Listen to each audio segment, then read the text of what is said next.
নমস্কার বন্ধুরা, কৃষ্ণা ন্যাচারাল ব্লগে একটা নতুন পর্বে আপনাদের সকলকে অনেক অনেক স্বাগত জানাই। তো আমাদের জমিতে বাদাম চাষ করা হয়েছিল, তা আপনারা বলেছিলেন যখন বাদাম তোলা হবে তখন এর একটা ব্লগ করতে। তো আজকে বাদাম তোলা হচ্ছে, আর কেমন বাদাম হয়েছে চলুন দেখায়। বাদাম তুলছে রাজু আর তোতন, সেই ভোর থেকে লেগেছে বাদাম তুলতে, আর অনেকটাই বেলা হয়ে গেছে। আর আজকে প্রচন্ড রোদের তাপ, ওরা কিছুটা করে তুলছে আর মাঝে মাঝে এসে এখানে তো ছাওয়ায় বসছে। এই মাত্র আবার গেল, অনেকটাই তুলে ফেলেছে আর অল্প একটুখানি বাকি আছে।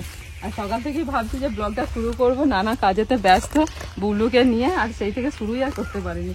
আমিও এইমাত্র আসলাম এখানে রান্না বান্না করতে, মাও চলে এসছে।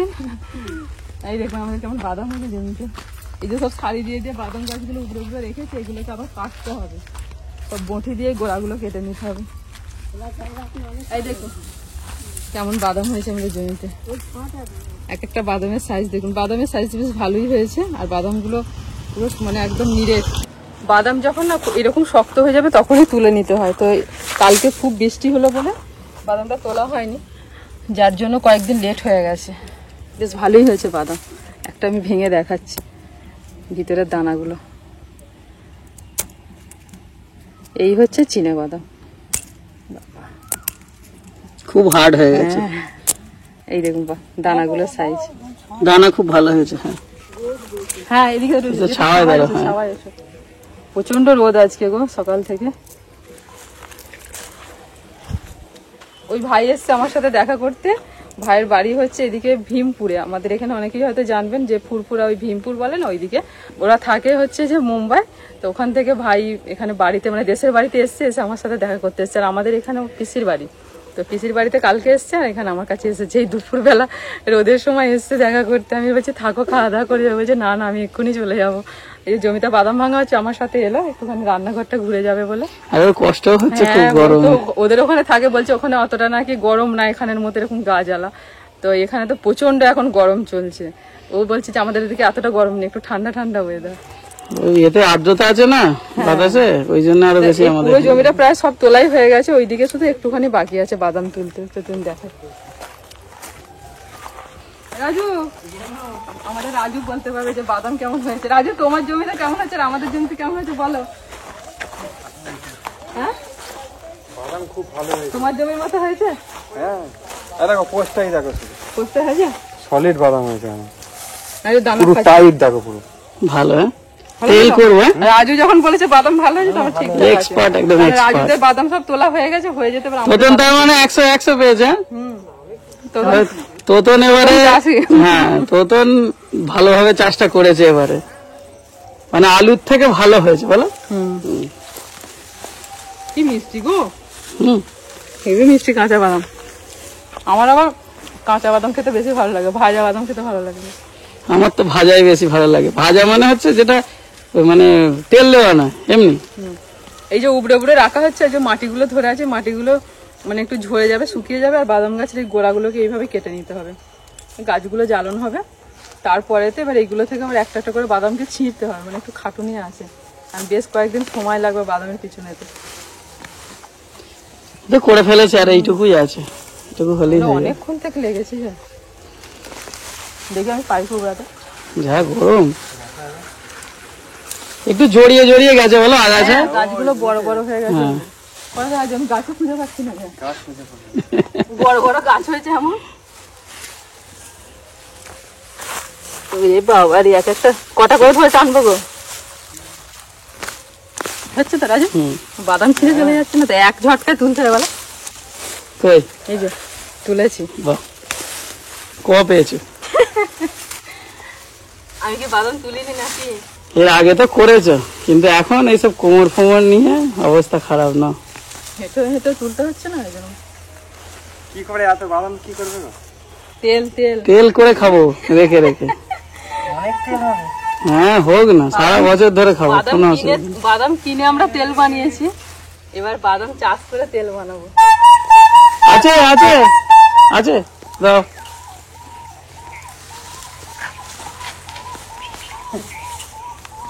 কত গ্লাস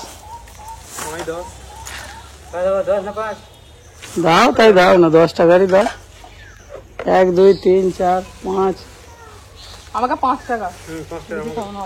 আচ্ছা না, বরফ খাইয়ে সব প্রাণ ঠান্ডা করে দাও।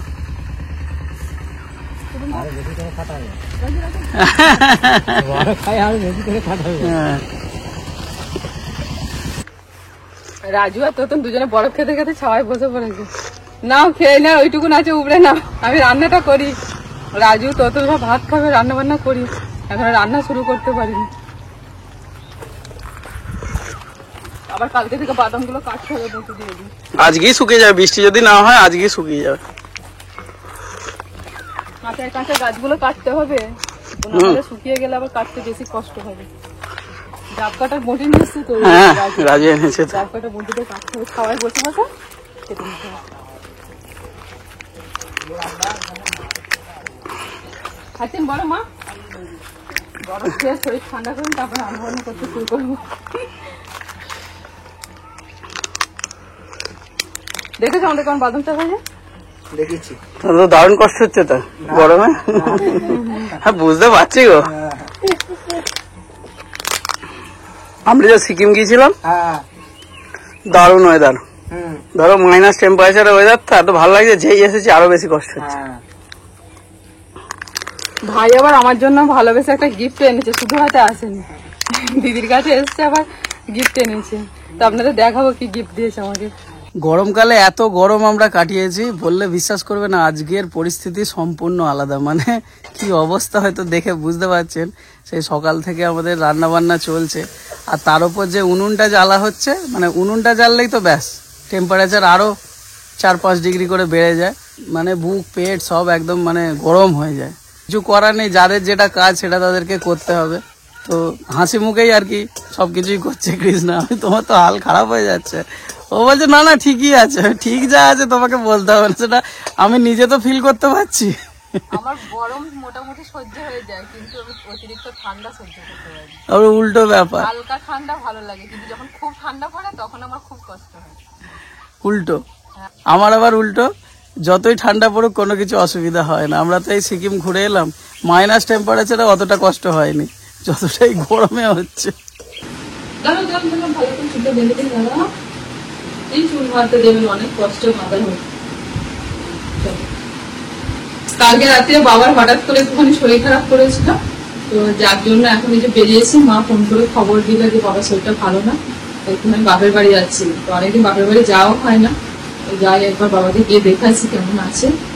আর এই যে দুজনেই যাবে বলে বায়না ধরেছে, বড়টাকে রেডি হয়ে বাইরে বসে আছে, আর ফুচকেও ছাড়াই। ভাবলাম যাবো আর হয়তো দেখে চলে আসবো, এই গরমের মধ্যে আর নিয়ে যাবো না, কিন্তু দুজনে একদম ছাড়ছে না, যে দুজনকেই নিয়ে যাচ্ছে। চল দেখছেন, আর কাপড় মা পরলে হয়। আর আপনাদের সেই বলেছিলাম যে সকালের দিকে যে ভাইটাকে আপনারা দেখলেন ব্লগে এসেছিল, ভাই একটা ইয়ে দিয়েছে আমাকে, একটা গিফট দিয়েছিল। আপনাদের বলেছিলাম দেখাবো, দেখাচ্ছি। গিফট নিয়ে এসেছে, দিয়ে বলে দিদি তুমি আমার সামনেই খোলো, তোমার পছন্দ হয়েছে কি বলো। এই দেখুন খুব সুন্দর জিনিসটা, ঘরে সাজিয়ে রেখে দেবো।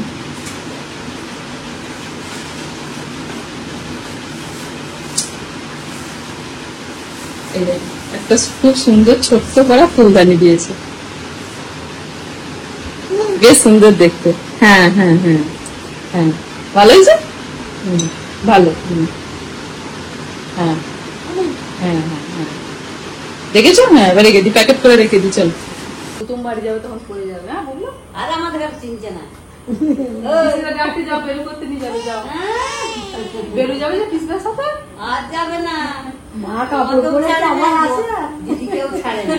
আমার কাছে আর আসছে না বাবু, আমার কাছেও আসেনি। ভাবছি যে রেখে চলে মা যাবে। কাপড় পরেছে। ওই বাবা, এই তো এই তো আমাকে উঠতে দাও। না দিদি খাইয়ে দেবে। হ্যাঁ গো, গিয়ে খাই। আসতে হবে না, যাও মামার বাড়ি, যাও ঘুরে এসো, যাও এই তো উঠছি, বাবুকে দেখে এসো। আরে বাবাকে উঠতে তো দে, আমি নিয়ে উঠে পড়ে দেবো। আরে উঠতে তো দে, আমাকে। আচ্ছা আমার লিপস্টিক ব্যাগ তোর গালে লেগে গেছে, নিয়ে উঠতে উড়ি বাবরি। উড়ি বাবরি, চুপ, টাটা করে দাও, টাটা করে দাও। আমাকে বুঝতে গেছে, টাটা করে দাও। টাটা টাটা, চলো যাও ঘুরে এসো, যাও। কি এমন কোনো হাওয়ার বাতাস নেই, কিছু নেই, কি গরম। বুবলু কেমন ঘেমে গেছে, না এবার হয়নি। মা দেখো বুবলু কেমন ঘেমেছে, মনে হচ্ছে যেন ওকে কেউ চান করিয়ে দিয়েছে। হ্যাঁ, ঘেমে যাচ্ছে, নতুন জামা পরেছে। নতুন জামা পড়েছে যাও ঠাম্মা যাও ঠাম্মা যাও। এসো গো এসো ঠাম্মাকে হাম দিয়ে দাও হাম হাম হাম দেবে বলে যাচ্ছে আর দাও দাও বাপরে। আমরা নিচ্ছি চলো টাটা টাটা টাটা বল টাটা চলে আসবো আমরা রাত্রিরে। হ্যাঁ আমরা খাওয়া দাওয়া করে আসবো, রান্না ফান্না রুটি করবে না, ঠিক আছে? তাহলে আমরা সব খাওয়া দাওয়া করে আসবো।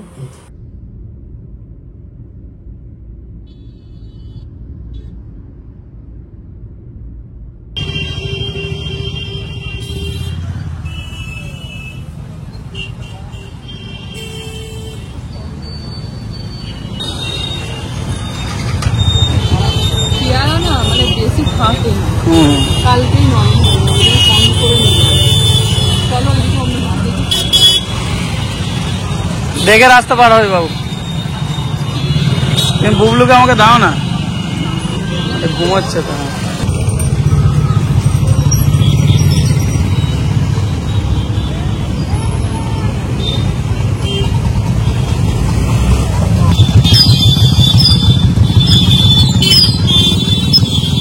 আর কি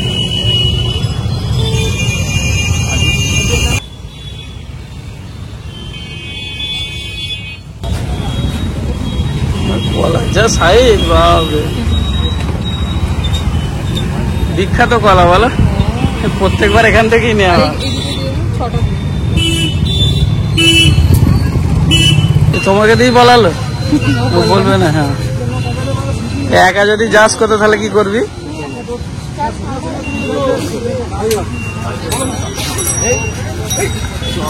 ওর এই রুটিটা কিন্তু খুব ভালো লেগেছে আগের বার থেকে খেতে। এখান থেকে গেলেই আমি বাড়িতে বানিয়ে দেবো, জানি বাড়িতে বানিয়ে দেবো।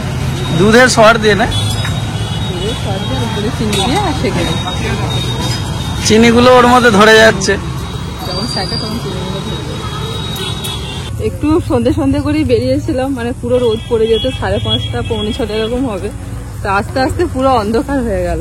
আর বুবলু এতক্ষণ ঘুমিয়ে পড়েছিল, এবার ঘুম থেকে উঠে দেখছি চারিদিকে অন্ধকার, আমি কিছু দেখতে পাচ্ছি না, বুঝতেও পারছি না কোথায় যাচ্ছে।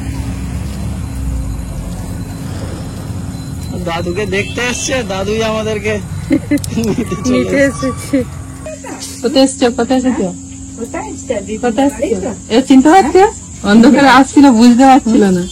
তো চিনতে পারছো? মামা মামা দাদু দাদু, তো দাদুকে দেখতে এসছি, দাদু আবার হেঁটে হেঁটে আমাদের কানতে গেছে। দাদু বলছে কখন আসবে, অন্ধকার। দাদুকে জিজ্ঞেস করো দাদুকে জিজ্ঞাসা করো কেমন আছো, জিজ্ঞাসা করো কেমন আছো। হয়েছে? সেই তো জ্বর সর্দি পড়ছে একবারে। হ্যাঁ ইঞ্জেকশন গুলো হলে এখন একটু জ্বর আসছে, জ্বর আসছে। আমাদের বুবলুরা হালকা এসেছিল, দিয়ে তারপরে আর আসছে। ঠান্ডারে ধরতে পারবি না। এসি এসি হ্যাঁ এসি সঙ্গে সঙ্গে বিছানা, হ্যাঁ বিছানা দখল করে নিলি। ঠান্ডা তো শোনা, ঠান্ডা। গা পা ভিজে যাবে, তারা কিন্তু রাখি। খুব জ্বর খেয়ে জ্বর খেয়ে বুবলু তুমি বালিশের উপর বসে পড়েছো এসেই? দাদুকে জিজ্ঞাসা করেছো? হ্যাঁ দাদু কেমন আছে জিজ্ঞাসা করেছো? হ্যাঁ বুবলু দেখছো, দাদুকে জিজ্ঞাসা করেছো? ফাঁকা বাবা পড়ে যাবো, ওদিকে জায়গা নেই। হ্যাঁ দাদুকে জিজ্ঞাসা করো। হ্যাঁ তিন ছেলে তো নাকে ধুলো ধুলো ধরে ঢুকে যাবার বুঝতে পারি চল কাকু কি করবি। আমি রাত্রি তাহলে 11টা বাজে এমন হচ্ছে, মানে শ্বাস প্রশ্বাস নিতে এত কষ্ট হচ্ছে মানে আর বলা যাবে না। সেই গ্যাসটা আমার দেখে দিলে গ্যাসটা নিতে রাখতে, তবে চলে হালকা হবে। মানে হবে হবে নে নে নে নে দেখ দিয়া তোর থেকে ছোট, তুই দিয়াকে নিতে পারছিস না। বাবা বুবলু আবার হেল্প করে। এ বুবলু ধরছে না তুলে। হ্যাঁ হয়েছে হয়েছে, তুমি খেয়ে নাও। বাবা বাবা এ তো সে ছোট ছেলের মধ্যে কেমন নিয়ে নিচ্ছে, টুক করে দিয়াকে বলে বিয়ে একদম হ্যামিল্টন। এগুলো খাওয়া দাওয়া হয়ে গেছে, এখন আমরা সবাই বসে পড়েছি। এরপরে তো খাওয়া দাওয়া হলে তারপর বাড়ি বেরিয়ে পড়বো। এখন প্রায় 10টা বাজে। ডালটা দাও। একদম সাদা খাবার দাবার আমরা আগেই বলে দিয়েছিলাম। ডাল, পোস্ত, ডিম ভাজা, আলু ভাতে মাখা, পটল ভাজা। এগুলোই এখন সবচেয়ে বেশি ভালো লাগছে খেতে। বেশি তরকারি ভালো লাগছে। আম হাতে পেয়ে গেছে। হাতে গেছো না? পারো দেখি। পারো না? আমরা নিয়ে যাবো, পারি নিয়ে যাবো। আজ কাঁচা আমের টক হবে। হচ্ছে না হচ্ছে না হচ্ছে না আম। দাঁড়াও কোনটা দাও তোকে শরীরে নিয়ে আটা লাগবে নাও নাও। এই তো এখনই মিষ্টি। এখনই মিষ্টি এমনি বাকি পেরে রেখে দিয়েছিল এই তো বুবলেকে আম দিয়ে দিয়েছে। মামা আম দিদি চায়রা দিদুন এখানে দিয়েছে। দাও। এখানে আম আছে আর পাকু আমরা আসবো তো ষষ্ঠী, তখন এসে নিয়ে যাবো মাগো আটা পেরে নিয়ে যাবে। ওতে আটা নেই, আটা দিয়ে দাও, দিয়ে দাও, প্যাকেটে দিয়ে দাও, নিয়ে যাবো আমরা। এই তো ছেড়ে দিয়েছে। বুবলু নাচছে, বুবলু নাচছে, বুবলু। হ্যাঁ সে একদম ঠিক আছে তো।